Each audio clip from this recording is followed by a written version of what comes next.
one of the things that, that I have noticed is that everyone, like we always say, I can just say, I myself have told y'all so many times, you need to be able to articulate your value.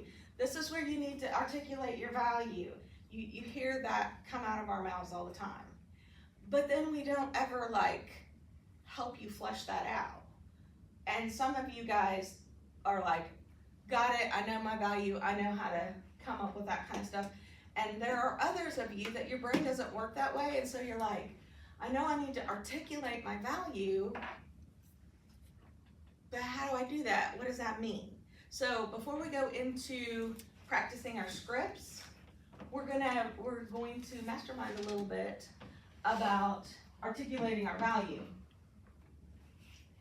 Let's brainstorm how we do this. So I have divided this into segments, okay?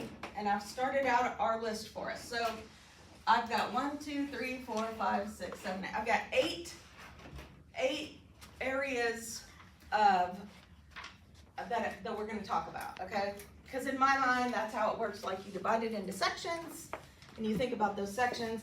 And so I went through a transaction with a buyer. What are the things? Like what are the steps? And so I've got these steps. So can we have a copy of this? I mean, I just made the slide, so take a picture. I mean, I guess I could take a picture of the slide and post it. Post it on Facebook, yeah. I think it's it is not necessarily a complete list, but yeah, but it just gives but it does give us a place to start. It's a pretty good size list. Could also start some nice social media banter. There you as go. Well. Yes, we can have people add to it and get everybody's input. Okay, so if we're working with the buyer, one of the first things that happens in the process is pre-approval from their lender, right? And so our expertise, we provide lender options for them, right? We might have come to classes here in the Market Center so we know about different programs available to them, like OFA or different, different kinds of VA loans or whatever. So we educate ourselves as agents on the different options that they might not know about. We should know our lenders, right? We need to be familiar with the different lenders so we know who has the lowest fees, what are the interest rates that our lenders are currently offering. Is there one lender that is consistently, running programs where they could get lower interest rates or whatever? If we know these things, then we become an expert in recommending, right? It's not in we're never gonna be an expert at the lending part, right? But we just need to, our value is helping our client know what lenders they need to get in touch with in order to help them get lowest rates, lowest fees, those kind of things. As well as understanding what type of properties are an option. Yes. Based upon condition, because we're running into that more than anything right now. Is, hey, I want 5 acres. I've got a double wide with no skirt that's not tied down. You're not going to get pre-approved for that. Right. Like that's not. That's so good. Yes. So on pre-approval, knowing what kind of properties can get what loans, knowing like where could you get a USDA loan? Is that what's called, USDA loan? If you need a loan that with no money down or that kind of thing, like knowing what kind of properties apply. What else under the pre-approval process? I think understanding where you need to be at to prepare for the purchase, how much money you need to have of cash available, things you do not purchase, proper planning in terms of cars, loans, debt to income, those things that you don't refi your car, a month. Were you the one that mentioned somebody like refi their car like a week before they were supposed to close or something I like didn't that? even know you refi cars. Oh yeah. Yeah. I'm a grown man. Wanting to go big purchases. Well, it truly is. That's a good point. I was in this room actually, sitting. I was in the middle, participating in a conversation with some young people who were interested in buying a home, and when we started out just talking about the pre-approval process, and when we started talking about the different costs that they could expect that go along with purchasing a home, it immediately became evident that they did not have, like, they had zero money in savings at all. So they weren't ready. And so the conversation then shifted, not, it wasn't like, oh, get out of here, you're not at that point yet. The conversation shifted to, okay, over the next year, here are the steps that you need to take to start preparing, and we're still going to get you hooked up with a lender anyway, because they can help you better than I can understand how you can improve your credit, and how much money you're gonna need to save for closing costs and down payment, and what your different options are, blah, blah, blah. So, yeah, there's a lot that goes into that, people don't know what they don't know, right? Then there's the home search. Obviously, we spend a lot of time thinking about how we use the knowledge of, like, the motivation and what they want in a home, what their must-haves are, what their timing is, those kind of things, how to put those together and use them. Even though if they're by themselves, they're searching for their own home, they don't know how to leverage those things. They don't know how to leverage timing. They don't really know how to search for, somebody needs a 5-bedroom home. Some of you seasoned agents are gonna absolutely rule out several neighborhoods because they just don't have any. So there's things that your expertise can bring to the table, even just on the personal understanding of their motivation for wanting to buy, sell a home. Also, access to off-market properties, right? We get access to coming soon. We have access to expireds that, if a listing expired, those people might still be interested in selling. There's pocket listings. There's, like, new construction, like in a neighborhood, the builder may only put 1 or 2 homes on Zillow, but you might know that there's a bunch more. There's things like that a buyer's not gonna know without a real estate agent. So you bring value in that. What else in a home search? Those are just the things I thought of. What else? Oh, we can search for things that you can't search for on Zillow, such as, Right. was it reconstructed, like, was it hit by a tornado and had to be built from the ground up? That happened in Moore, and Wow. it's probably gonna happen a little bit over there In in Claremore, where Claremore. they're using the slab, but they're recreating that, and some people do not want that, some people do want that, but we can see that Right. on the county records and stuff like that, and they don't know where to check. Mhm. The same thing with septics, Mhm. what kind of septic, are Mhm. they opposed to aerobic and they want the traditional? Swimming pools, what kind of swimming pool is it granite, or is it a liner, does it say the liner's ripped, or Mhm. replaced? We can do a lot. There's a lot more information to us than searching by Zillow. Yes. Yeah. Yes. Disclosures. Disclosure. Oh, yeah. Oh, boy, yes. That's disclosures. That's huge. That's huge. Well, we can also set it to where, like, if they have no money to put down, like, we filter it for the USDA and things like Right. that. Because how many of you have clients that send you and they're like, oh, we love this one. And I'm like, remember, check the finance option. You can't do this one. Right. And they're like, oh man, so they only get, Only They get only what get they, the homes what are that they can. possibilities. Yeah. Excellent. Excellent. Yeah. So we can set them up on a search that's gonna filter out all the things that they don't want. Okay. Then market dynamics.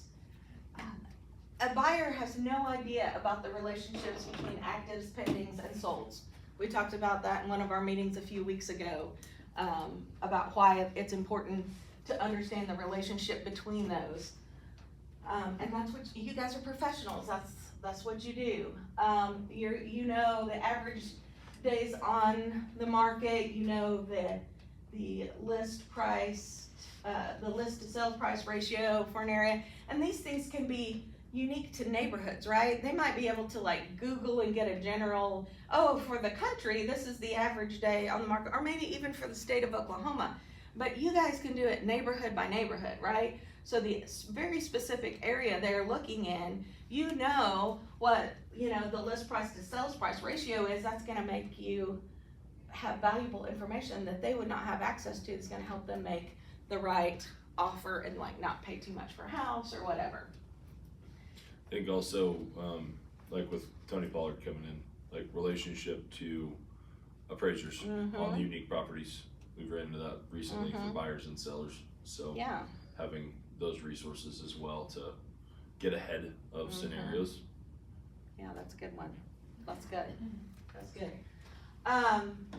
Okay, and then researching their offer. Once they find the house that they're interested in, like Donna pointed out, we have a lot more access to know what's going on with that house, what's gone on in the past, you know, the history of the financing of that house, the history of the, you know, the tax records and like, we know all those things that's information that can be important in making the right offer, or in even deciding whether or not you want to make an offer on a house, right? And so researching the property once they decided they're interested is something that you can offer a buyer that they cannot do themselves. And then offer negotiation. I mean, this one seems like obvious, but helping them figure out what the purchase price should be, helping them understand, you know, the cost to buyer through helping them get an estimate on their closing costs. You're gonna put, there's almost always, especially non-COVID times, there's almost always contingencies in every offer, because most people put contingent on appraisal, right? Or contingent on financing, you know, so contingency isn't, home buyers think contingency is contingent on me selling my current home, which that's true, but there are other things that most offers actually include that a buyer is not gonna, they're not gonna know to put that in there. They're not even gonna know that that's necessary if they don't have you to manage the contingencies in the offer. You help them set their closing date, like realistically, how long is this gonna take? And then when you get all of this stuff done, when you and your buyer have worked this all out and figure out what you want, then you take all of that and you put it into a whole new clean offer, get it all into one PDF, send it out to the listing agent with a really nice note, all that kind of stuff. Like, that's stuff that takes your time and your expertise and that a buyer isn't gonna know to do. And so there's a lot that we do during offer and negotiation. What else have I missed? Well, we're working on getting an easement, aren't we, Sherry? Yeah, we are. Yeah, there's a lot of things. There that you we have go. to do Okay. Between offer and negotiation with contingent upon achieving an easement. Okay, there you go. Yeah, it's not easy. Yeah, so there's a lot of like going to the county or the city To or the survey. whatever and all that. To the attorneys and talking We're Yeah. to becoming good them. friends with the surveyors. Yes, You know, the Nice. attorneys, you get Yeah, all so the that- contacts, and he relies upon us too, both the seller and the buyer is relying upon us. Well, what do I do next? Mhm. What's gonna happen next? Why do we have the delay? yeah, isn't it And great why that does they it have take so you? long? Yes, yeah, that's It does true. take a while. Oh, I mean, there is value in your just being able to explain the process, right? For sure. And that goes into the contract period. So once you go under contract, you get the lender, the documents they need for your buyer.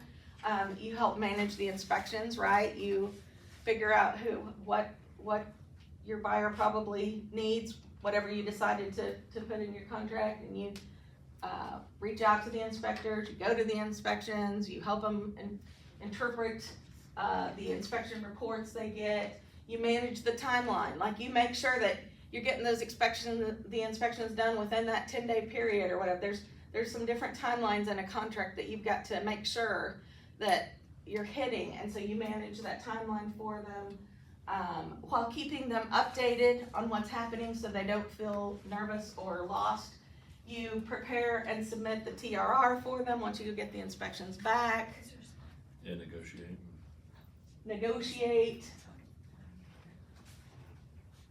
Negotiate that TRR, which can be a whole can of worms in and of itself sometimes. What else? What else do we do during the contract period? Help them find their utility companies. there's, Oh, that's good, you know, yes. Transfer water taps. Uh-huh, Get that set up with closing company. good. Yeah, Moving preparations. yes. Yeah. Sometimes we move them. That is a full service fire station right there. Okay, and then the settlement, we communicate with the closer, right? I mean, hopefully our closer is communicating with them as well, but, we're also communicating with the closer so that we know, when to reach out to our buyer. If we know if there's something weird going on, we're right there with them. We do the final walkthrough with them, make sure, and tell them what are things they're looking for, make sure that they know to, they're looking for, making sure the property's in the state that they want it to be, when they take possession, making sure that everything on the TRR was completed to their satisfaction and that kind of stuff. And then we usually attend closing with them, right? This is one of the biggest decisions they make in their life, and we're right there with them, cheering them on, supporting them, and there to answer any questions that they might have, or to notice if something seems odd and speak up when they might not notice, that kind of thing. And then there's also post-settlement. I mean, once a buyer buys a house, especially if they're a first-time home buyer, they might want, to make some improvements to their house, and they don't know who to call. And so you can be that expert that they call and say, hey, I'm looking for somebody to install guttering on my house. Who do you recommend? I want to get some rooms painted. Who do you recommend? I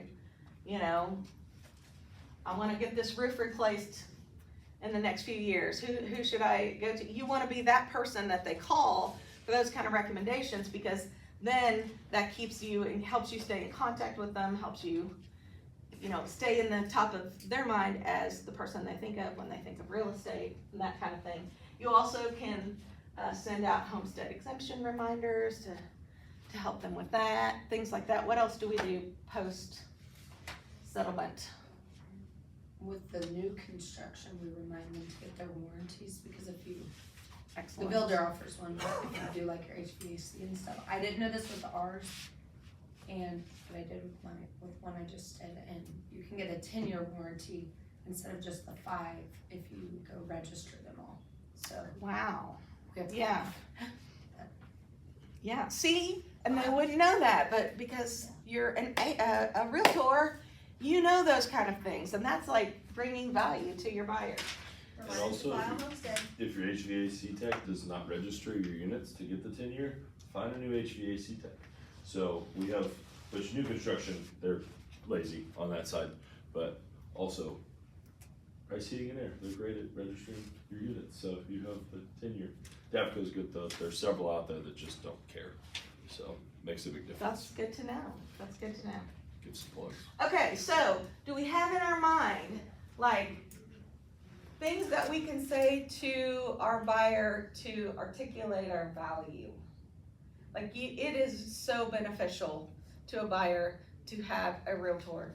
A buyer is going to get better quality property, better price on their property. They're just gonna be happier in the end if they have a buyer's agent, right?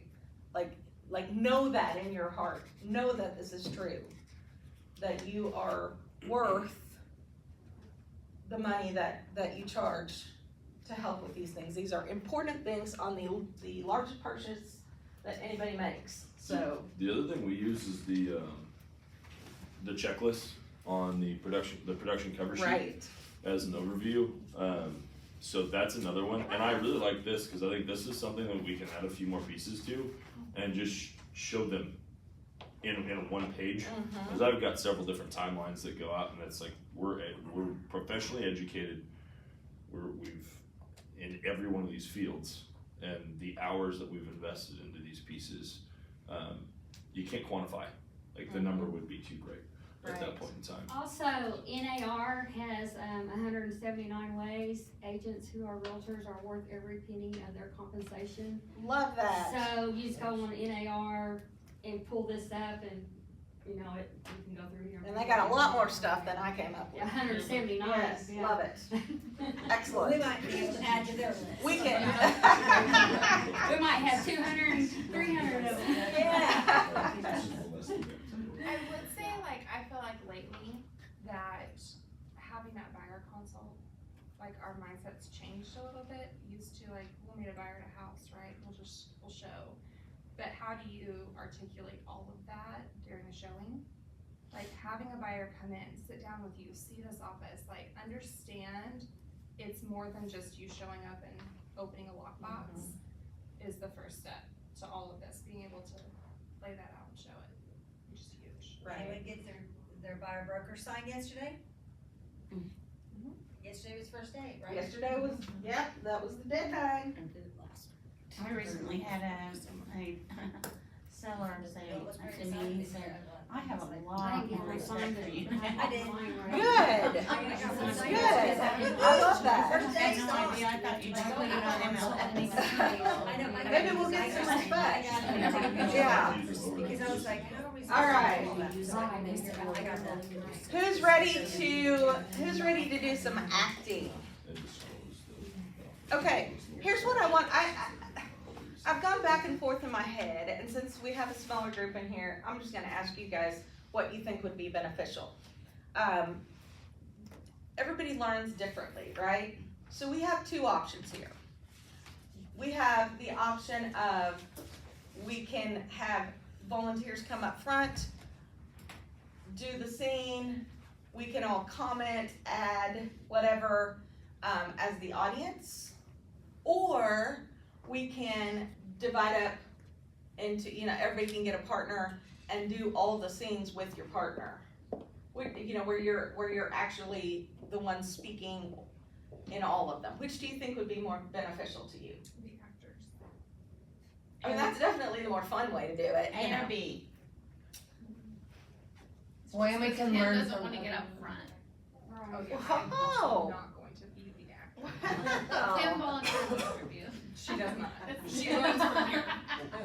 I was gonna say you get more repetitions if we do it by partner, and everybody gets to do it. Everybody gets to actually go Oh, that's through it. it in their mind. Sorry, Kim. What was that? You You can also oversee those. Okay, then you can be with Kim. You can be with Daniel or Sarah and you be very. I'm gonna let Daniel Oh, I had mine. Okay, there you I go. tried mine. You can pick That's out fine. who should do it up front. That's fine. On MLS.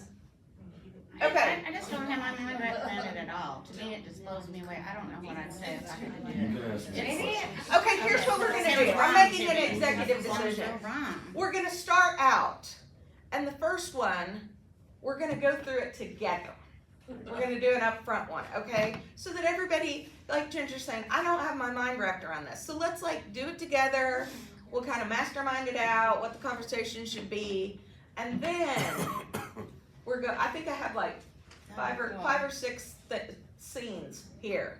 So we'll do one, maybe even two together, and then we'll divide up and do it with a partner. Sound good? Can I get one? So I've worked in sales in corporate, and I've been put up on stage and all the different things, and been belittled by terrible people. That's not what's happening. So also remember that our clients don't know what we're gonna say, and if we say something that isn't to our perfected level that we'd like to say it, they don't understand the difference between a good answer versus a great answer, majority of the time.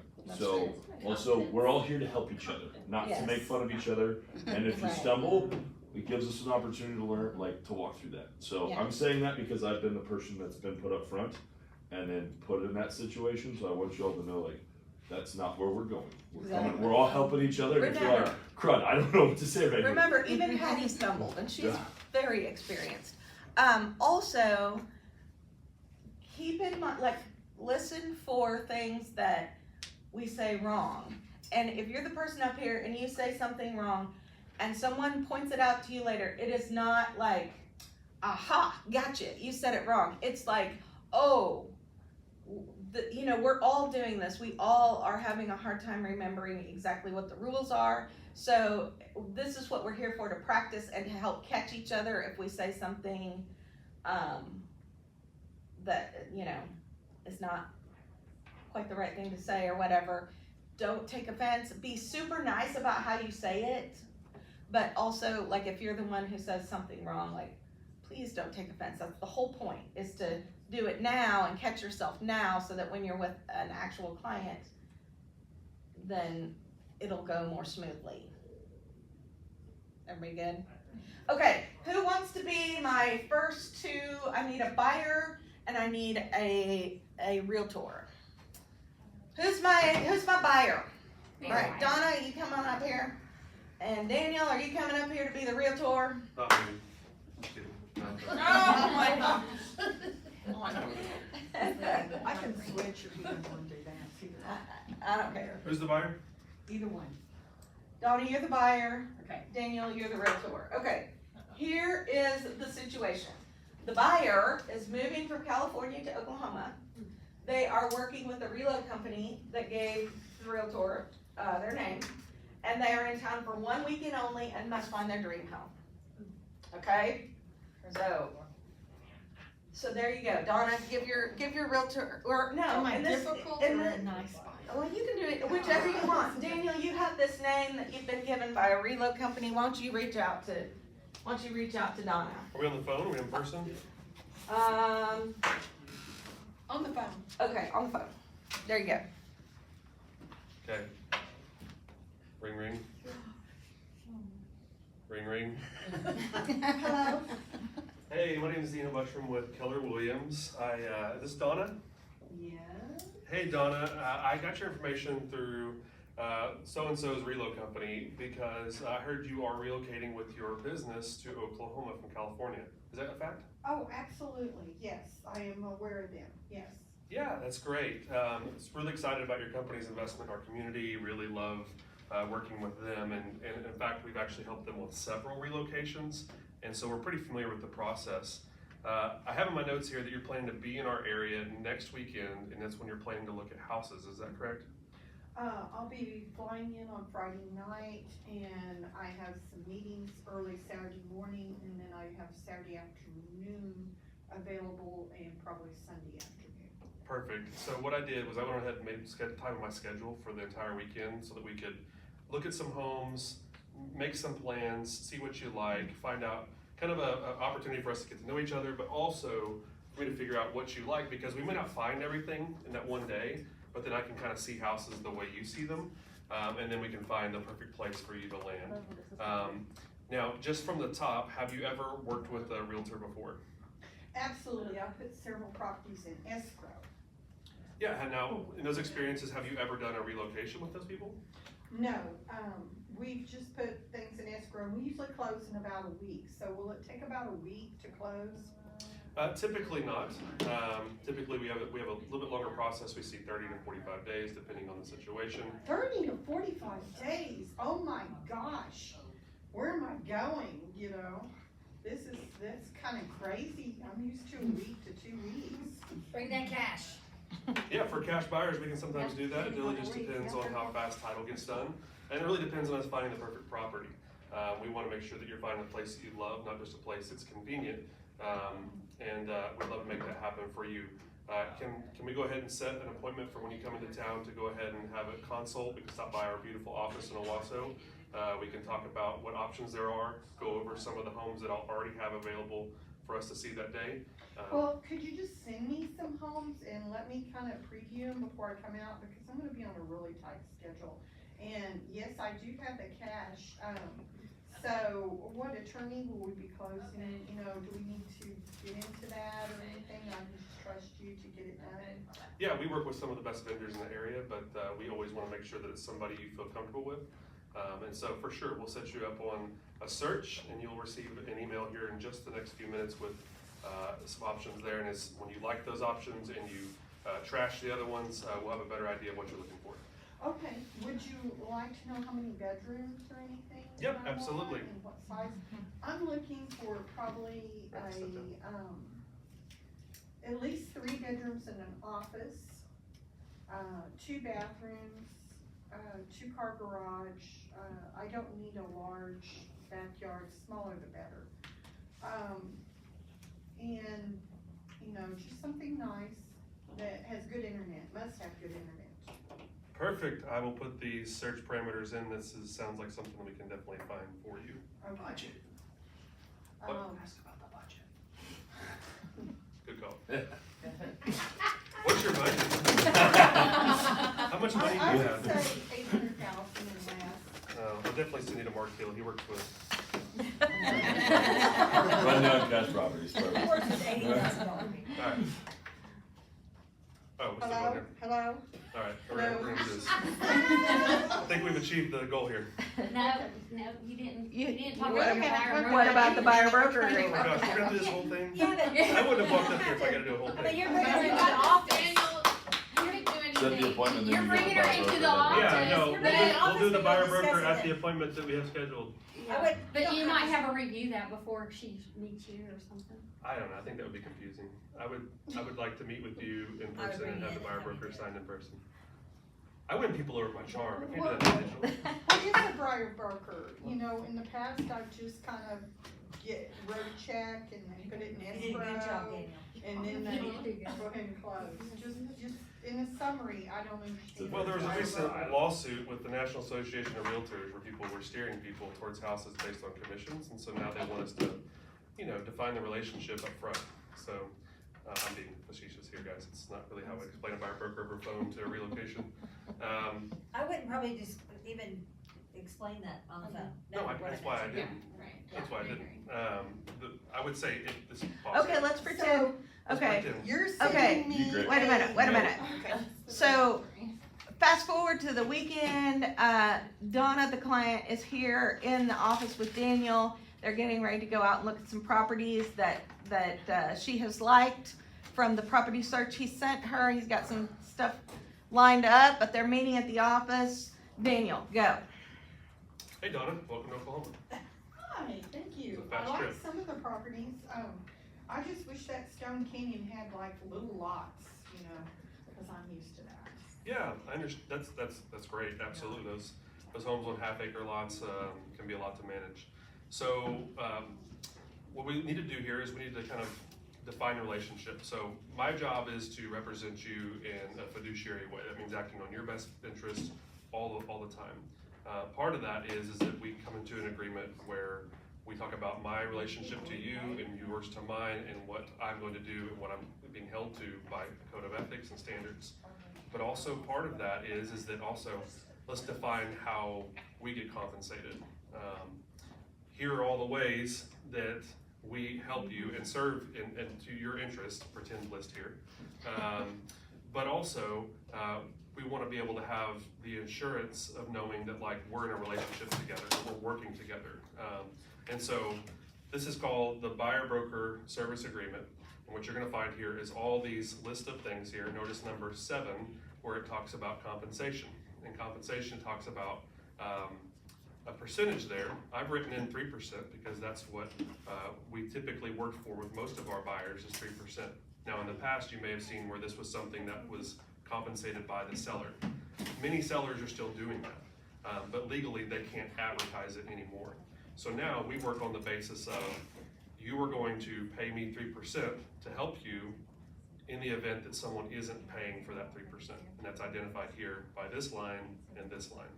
Now, if for some reason that they aren't offering the commission for what I am due, then you also have the opportunity to negotiate that as part of your offer. We've seen that happen before, where people will actually use it almost like a closing cost, saying this is a fee that I have to incur, and I'm gonna adjust the asking price based on that. Well, Daniel, that was a really good explanation, and this is just something I'm really new at, because I am used to not having to pay as a buyer. I have had to pay as a seller. Yeah, yeah. And I had to pay, before. However, I am a businesswoman and I'm into negotiation, and if I'm paying out of my own pocket, I really will only pay up to 2%. Yep, and that's something you can do. And what we would do is we would still say, we're willing to do, it's all part of negotiations, right? Everything's negotiable all the way through. So you have the option, if you say, I'm willing to pay 2% to me for my services, well, I'm telling you that we work for 3%. Now, what I would then say is that we would ask for that additional 1% to be paid for by the sellers. Well, what if they won't? That's part of negotiations. And what if we get to working together and we do not get along or something like that. Yep, and that's identified here in the way that the relationship is terminated. We can do this relationship for 1 day, 1 week, 1 month, 1 year, whatever you feel like. If you wanna test drive the relationship here for a week, I'll show you some houses and we have opportunity, we can definitely do that. Okay, that sounds like a fabulous idea. I kind of like this because it's kind of spelled out because I am into contracts and stuff. However, I just want something in there that says if I pay out of pocket, I will pay up to 2%. You can do whatever you want. If you get more, you get more, but I'm gonna pay 2%. Absolutely. Okay, excellent. We have a deal. Hooray. Thank you so much. Okay, Well done. And then that. I like the Now- test drive. That was here's, good. here's the Oh, one good, thing. easy. If you put in the contract, in the buyer broker agreement, that my fee is 3%, but then you try to put some kind of addendum in there that says, if the seller won't pay, then I'll do it for 2%. That's called open-ended compensation. Is that legal? No, you can't do that. What you can do is have a conversation with your buyer and say, this is what needs to be in here because this is what I charge. Once we get into negotiations, if the seller's not paying 3%, you and I can negotiate, depending on if this is really the house that you want, or if maybe we think this isn't it, let's go to a different one. I'm open to negotiations. What you cannot do is put it in the buyer broker agreement that you will be willing to negotiate, because that's open-ended. It can't be just like it can't be between 2 and 3%, or whatever you can't write in whatever the seller is offering, or things like that. It has to be a set, finite amount that then can be negotiated. So just make sure when you're having that conversation, the buyer understands that while you can negotiate that later, you can't write that into the agreement right now. That's why I threw that out there, Yeah. because I think that we're gonna see some of that. I think we will too. I think that's gonna be a hard thing for us to wrap our minds around, and hopefully they'll be I Give can't grace at imagine why first. it's hard to wrap your mind around. And what he Well, said yesterday it's a is joke. you can end that agreement and put a new agreement in at any time. Yes, that's right, because it just has to be in writing and 3 days notice, so you can terminate and then 3 days later start a new one. Yeah, Or you can write it up in advance, so it starts in 3 days. So my buyer can terminate me just by saying, I wanna terminate. Well, they have to. they have to write, they put it in writing, 3 days. and 3 business days. Yeah. So what you can't do is come across a house and you want to put an offer in today, but the situation about the commission on this house and the price and everything, it would work better if we tore this buyer brokers agreement up and got a new buyer brokers agreement. You have to wait 3 days before you can then write a new one and put, to be favorable to the house you're putting an offer in on.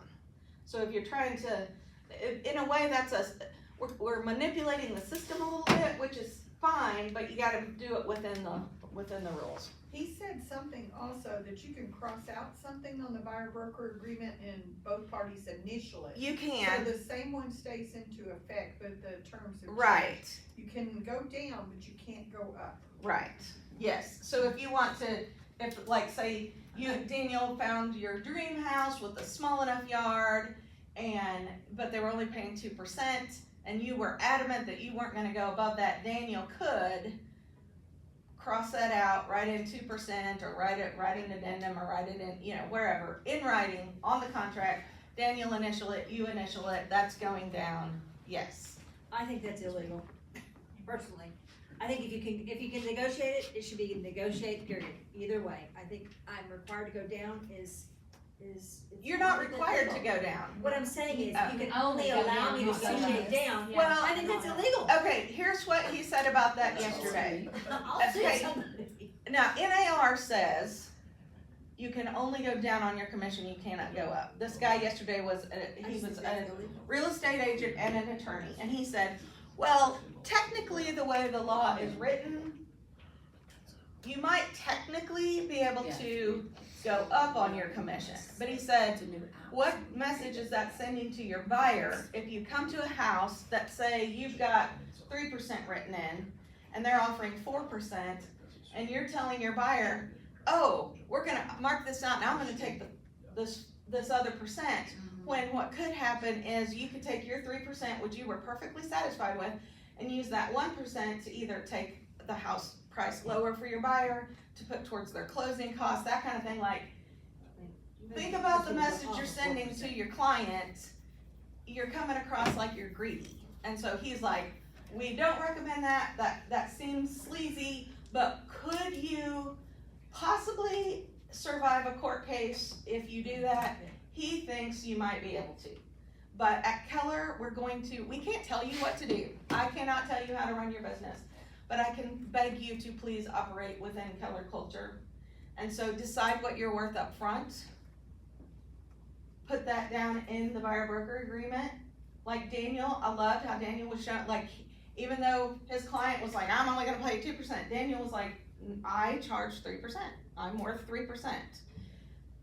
That's what I would much rather you do than amend a BBA to raise your commission.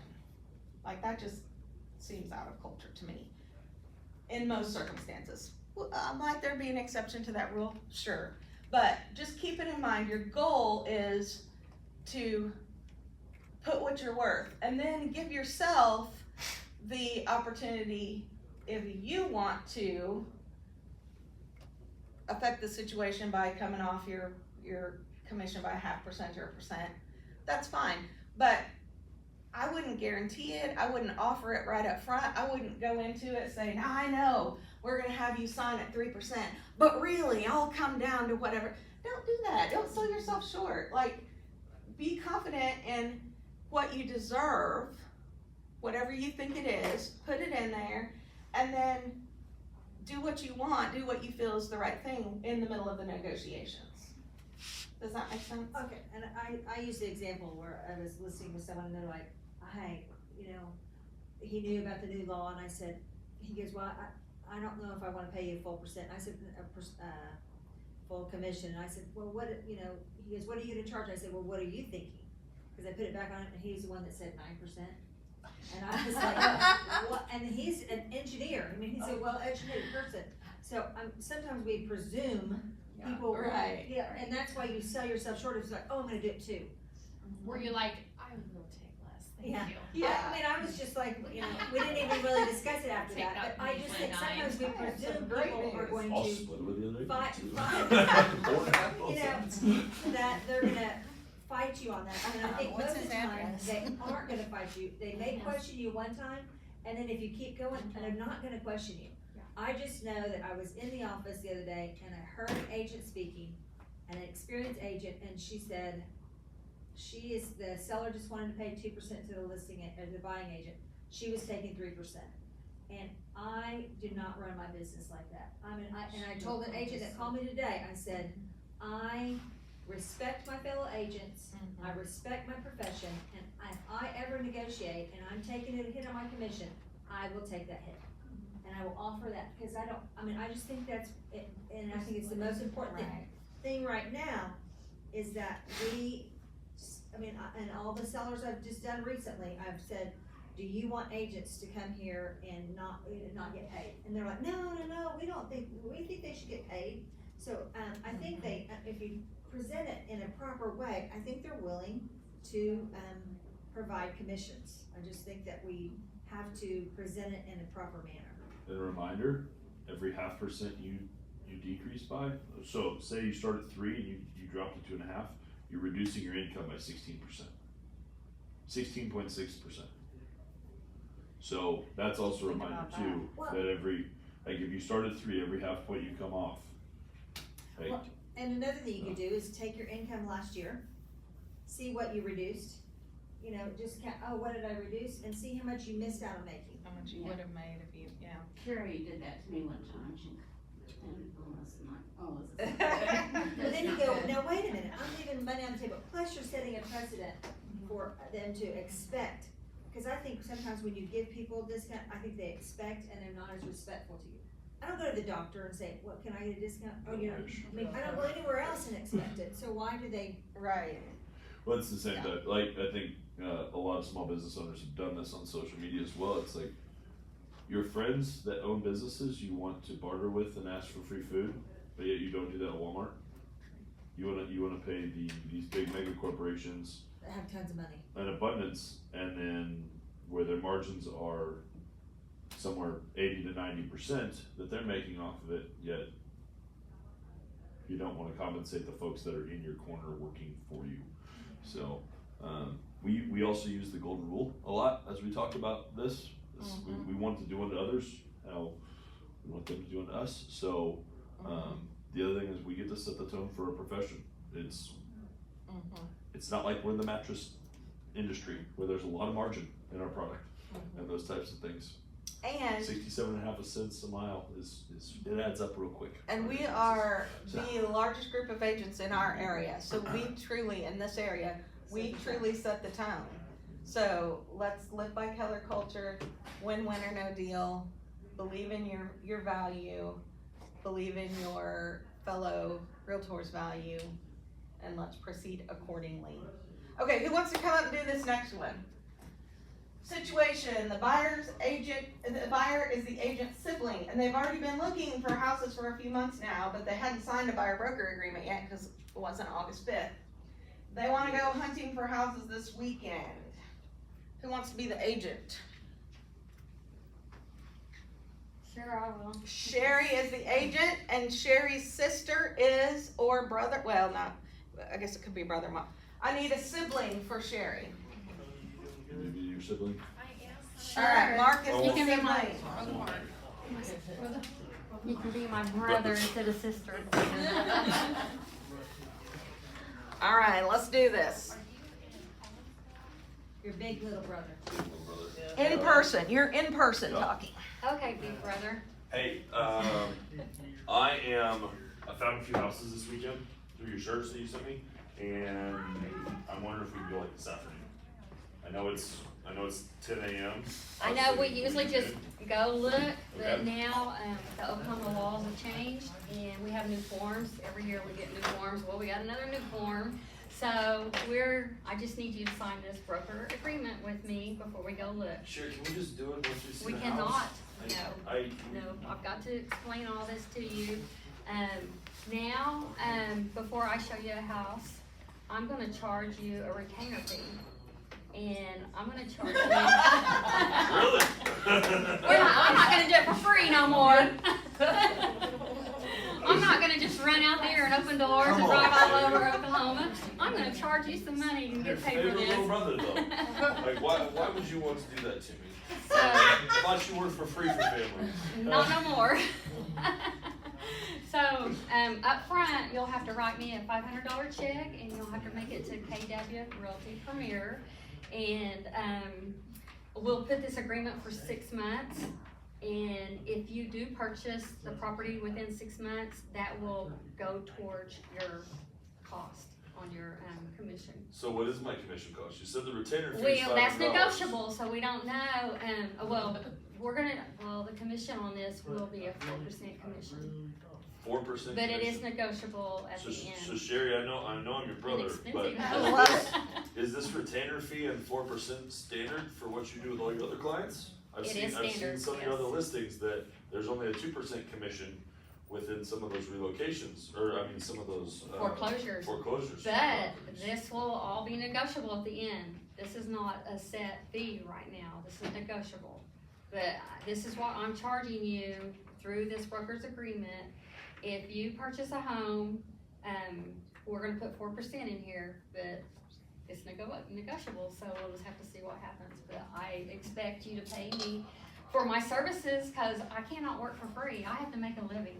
Okay, so if we buy one of these houses this weekend and they're only paying, like, I can't see what they're paying in terms of commission. We don't know, we Like, I have to just looked them all negotiate up, and it. there's Yeah, when we nothing. write up the What is offer, the we'll difference? negotiate it, we can ask the seller to pay that, Okay. And see what they say. So We will don't that, know. will that $500 go towards part of my percentage? If you On get that into side? contract with this house, yes, it does. Okay. So, Now, if you do not buy a house within the 6 months, I get the $500. okay, so do you do that with all your other clients too? Yes, that will Okay, be. so that's But, important. a retainer fee, you don't have to really, just not to him, but, it's Are we the, pausing now? a retainer fee's different than the other fee, transaction fee. Transaction Yeah, the fee. transaction fee, you have to do everyone the same. Retainer fee, you should too, but you don't have to. So if we get into a house and they're only offering 3% commission, because I don't have the cash to cover the extra percent. I got enough for closing costs and inspections. And my roofer, he runs me a lot of money to come out and check these houses. Get over here. It's like $7 for him to come out. I don't know if I've got all that. But Well, we're gonna have to ask the seller what, if they will pay that. Okay. When we write up the contract, there is another form for commission, and on that form, we will ask the seller to pay the commission. so I'm used to seeing like anywhere from 2.5 to 3, maybe 3.5% commission. We don't know any commissions right now. We So have no idea what the commission Why are we is. starting at 4 then? That seems bigger than even what the norm was prior to all this NAR stuff. So why are we starting? We don't higher? know what people are gonna pay for commission. Okay. We don't know if it's gonna be 2 or 4. Is 2 that- is really pretty low. Is that to help you? So like, are we starting high for a reason? Is that to protect you or to make sure your compensation, like, how's that working out? Why we don't just start? Because I feel like all the services that I'm gonna be doing for you, I deserve 4%, Okay, so if we get in to my a- experience. so if we I've get been to a doing this house 24 that- years, you need to pay me for my Yeah. experience. But I'm also your brother. Yeah, You're not I gonna knew help you were your gonna say family out that. more. You're So, supposed to do it free, you're my family. so if we do get into a house that offers 3%, we negotiate that. We will negotiate it, yes, Okay, and we so will then we ask can the seller if negotiate. they'll pay it. If they won't pay it, you will be paying it. I think I might be calling my. And it doesn't matter who you call, they will all They'll have. all say you'll- 4%? Well, I don't know what they'll all say, but you will have to negotiate a commission with someone. Okay. And if you don't wanna pay me that, then you need to find somebody else. Look Okay, at her I'm go! gonna make a few calls with Sherry in that case, and I wanna check some other options, to make sure This will be is less a good stressful for situation. us, actually. You know how we always, all of our life, people have called and we have left our families and went and showed them houses while our families are out having fun at the lake and stuff.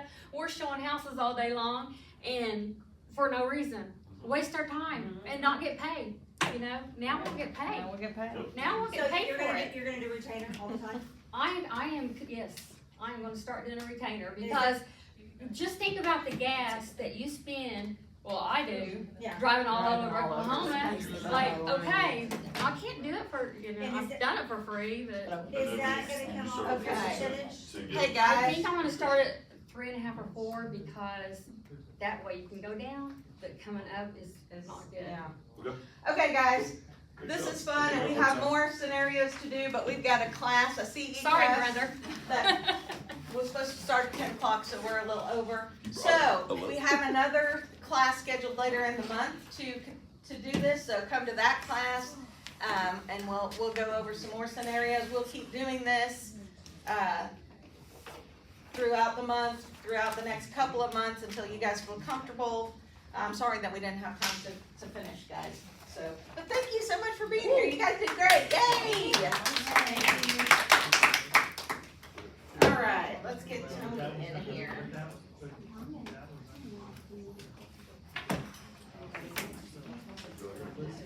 Oh, we definitely need to get Brian in here. I know it's one of ours.